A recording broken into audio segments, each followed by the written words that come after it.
ay isang wood chopper. Sabi ng may-ari, kararating lang ito sa in-order niya. Tapos, nung ginamit niya, hindi na umandar. Yung tinisting niya ito, hindi na umandar. Ayan pa nga mga idol na mayroong pang cover yung mga talim niya sa pag-chop ng mga pagkain. So, saksak po natin mga idol. Okay.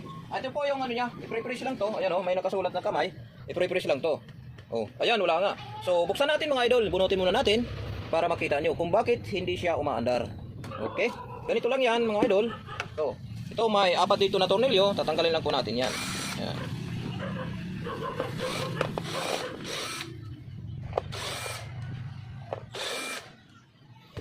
Nandito kasi yung motor niya mga idol. Tapos ito yung pinaka-switch niya. So, tingnan natin.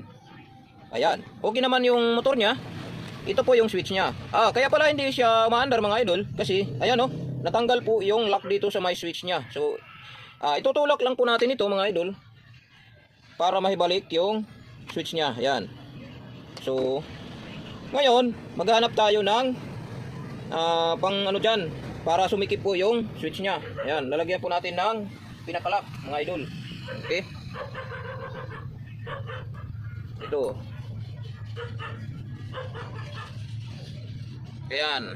Para pag ayan lumalagatik na siya mga idol. Ayan, okay. So ngayon, ibalik na po natin Ayan.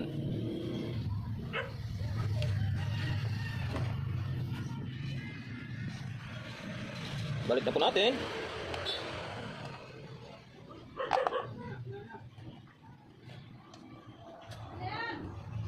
Ayan.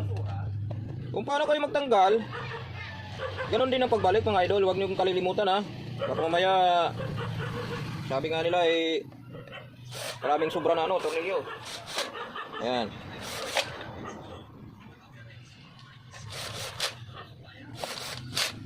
Ayan. So hindi na. Ayan. Testing po natin mga idol. Saksak po natin. Ayan. Tingnan nyo mga idol iikot yan Ayan Press natin ito. I-press lang. Ayan